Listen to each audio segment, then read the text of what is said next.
Kula nuwun sedulur sugeng pepanggihan malih kalian kula Tubagus Purnama. Salam sejahtera buat kita semua dan semoga semua makhluk berbahagia. Rahayu, rahayu, rahayu ingkang sami pinanggih.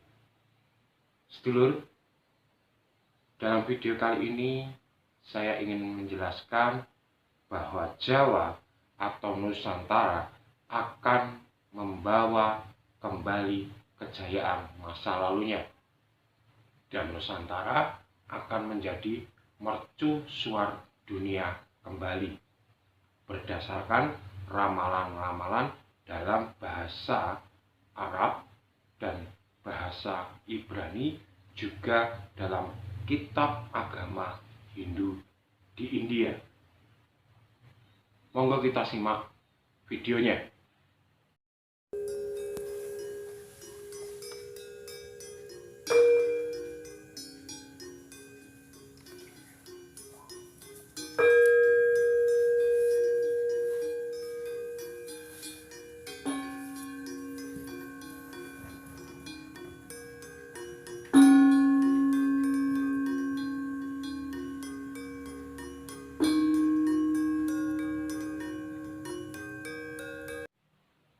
Sedulur, seperti kita ketahui, mengapa orang-orang Jawa itu seakan-akan mempunyai rasa kebangsaan dan nasionalisme yang sangat tinggi. Bahkan cenderung orang menyebutnya adalah Jawa sentris.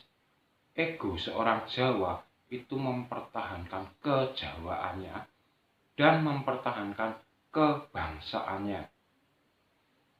Jadi memang kalau ditelusuri ada 3 kitab yang bersumber dari agama yang berbeda, namun menyatakan bahwa Jawa itu adalah pusat mercusuar dunia nantinya pada akhir zaman. Maka dari itu tidak heran kalau orang-orang Jawa khususnya mudah beradaptasi dimanapun tempat berada. Dan Jawa itu menjadi tujuan bagi eksodus dari orang-orang negara luar untuk belajar ilmu, untuk belajar peradaban, untuk belajar budaya. Itu berada di Jawa. Maka Jawa disebut Jawa sentris dan memiliki rasa nasionalisme serta kebangsaan paling tinggi. Maaf, bukan bermaksud rasis, tapi ini karena memang ada dasarnya. Pertama kali kita coba membuka dari sejarah Wali Songo. Melalui kitab Sunan Sendang Dhuwur itu menceritakan bahwa Ali bin Abu Thalib mendapatkan wahyu dari Kanjeng Nabi Muhammad bahwa suatu saat di saat akhir zaman Islam akan berkembang pesat di negeri timur yang bernama Al-Yaman. Ciri-ciri dari penduduk Al-Yaman adalah orangnya ramah, tidak tinggi, tidak pendek, matanya tidak sipit, tidak besar, kulitnya tidak putih, tidak hitam, berbudaya tinggi, wilayahnya merupakan wilayah yang luas dengan berbagai banyak bentuk kepulauan.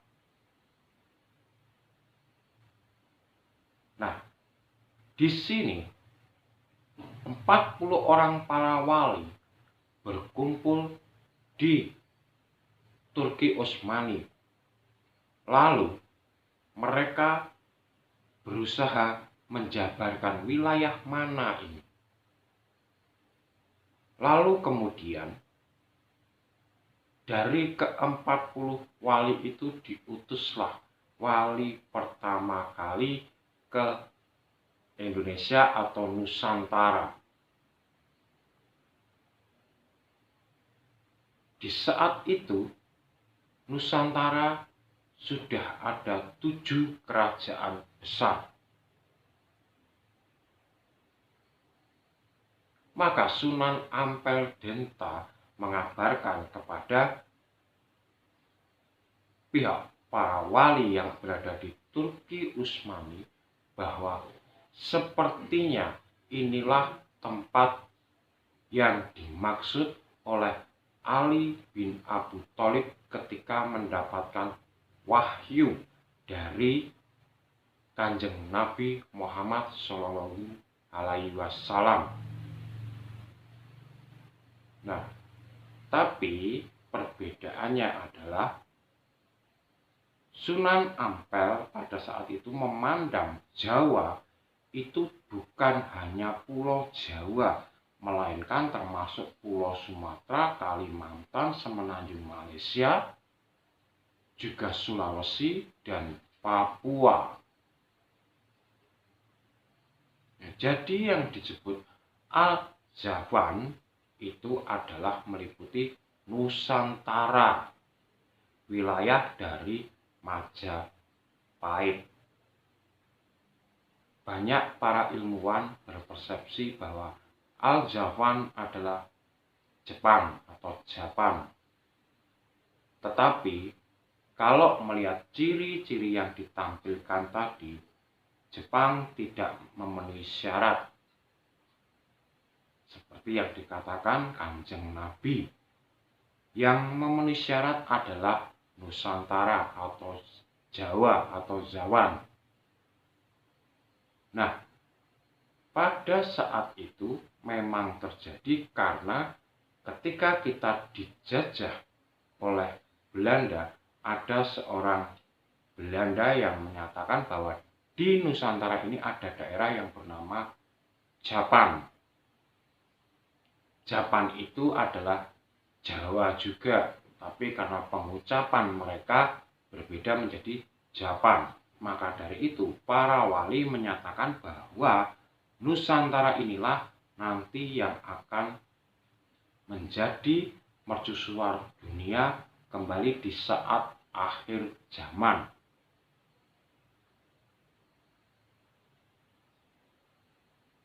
Japan di sini bukan Jepang tapi Jawa. Tapi Jawa itu bukan hanya Pulau Jawa, melainkan wilayah Nusantara ini sebutannya Jawa, Javan, Al-Javan. Nah, itu merujuk dari kitab Sendang Dhuwur yang menceritakan dari kitab Ali bin Abi Thalib yang meramalkan dalam bukunya berjudul Kitab Al-Jib Razam. Di dalam kitab Al-Jib Razam itu disebutkan bahwa Kanjeng Nabi Muhammad menceritakan nanti di akhir zaman umat muslim akan kembali berjaya di negara timur yang bukan berbangsa Arab. Daerah itu bernama Al-Javan. Nah, Kanjeng Nabi berkata bahwa di Al-Javan ini nantinya akan dibimbing oleh Imam Mahdi dan Nabi Isa alaihi wasallam di akhir zaman. Nah, itu diambil dari kitab Al-Jib Razam. Lalu mengapa para sunan, terutama era Wali Songo, menyebutnya Jawi? Ini tidak bisa lepas dari kitab Perjanjian Lama yang berbahasa Ibrani. Di situ disebutkan bahwa ada keturunan Nabi Nuh yang bernama Javan bin Japhet itu tinggal di Jawa, atau dulu disebutnya adalah Kepulauan Glowi. Karena perbedaan bahasa dan penyebutan, maka disebutnya Jawi. Nah, keturunan Nabi Nuh ini meninggali pulau-pulau di Kepulauan Glowi. Ini ada dalam perjanjian lama dalam bahasa Ibrani. Maka dari itu Wali Songo menyebutnya Jawi. Jawi ini meliputi Semenanjung Malaka, Pasai, Sulawesi, Papua, dan Jawa sendiri, juga Pulau Sumatera.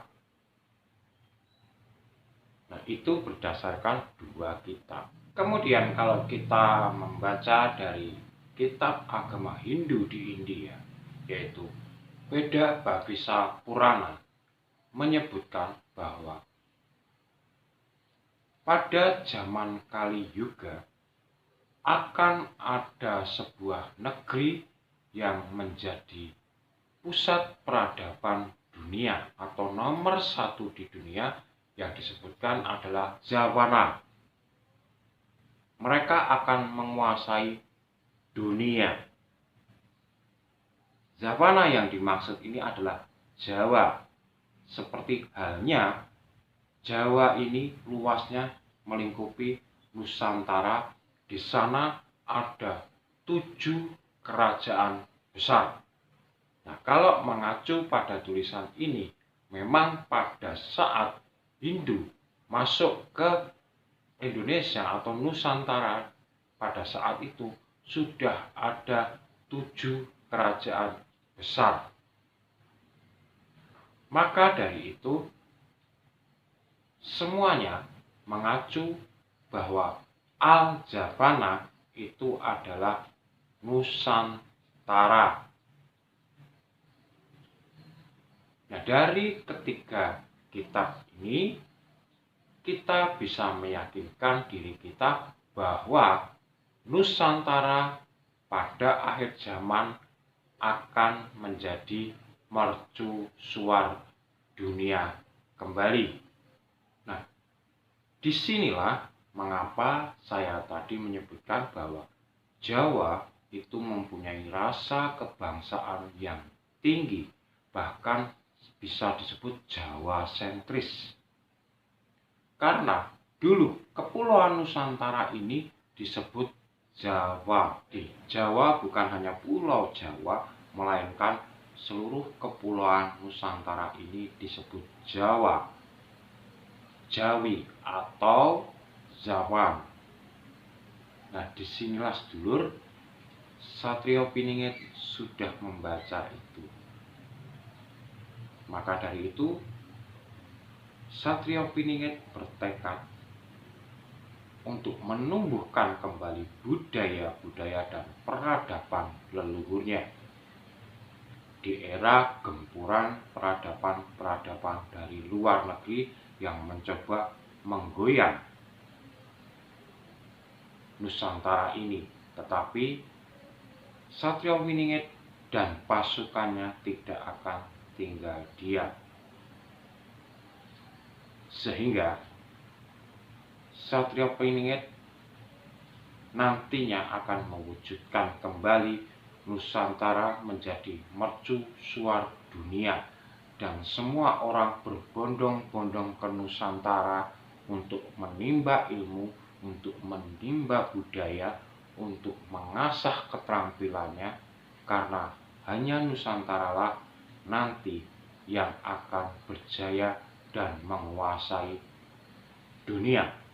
Jadi sedulur, monggo kita siapkan pribadi-pribadi kita masing-masing untuk tetap menjaga budaya bangsa, menjaga peninggalan leluhur, merawat dan melestarikan seni budaya peradaban bangsa kita, agar jangan sampai tergerus dan kemasukan budaya-budaya asing akulturasi budaya yang lama, monggo silahkan ditinggalkan, karena akulturasi budaya itu tetap mengorbankan budaya asli.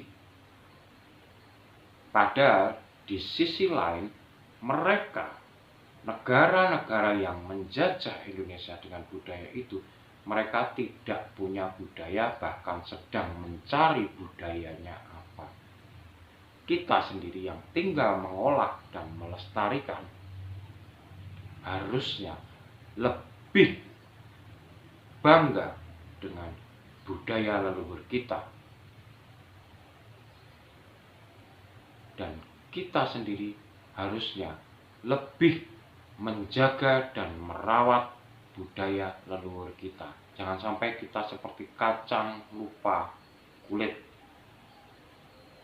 Di mana kita berasal, di mana bumi kita pijak, di mana kita mengais rezeki, di mana kita makan dari sumber tanah, di mana kita minum dari air, di tempat kita minum, maka disitulah harus kita jaga tumpah darah kita, Nusantara. Semoga Nusantara menjadi negara yang ayem toto titi tentrem gemah ripah loh jinawi. Demikian sekelumit cerita dari saya, tidak usah dipercaya, tidak apa-apa, tapi yang jelas ada makna tersembunyi yang mungkin bisa menjadikan penjenengan semua membuka wawasan yang baru. Dan kalau ada salah kata, saya mohon maaf yang sebesar-besarnya, karena kesalahan adalah mutlak milik saya dan kebenaran adalah persepsi penjenengan semua. Akhir kata, saya dari Yogyakarta mengucapkan rahayu, rahayu, rahayu. Matur nuwun.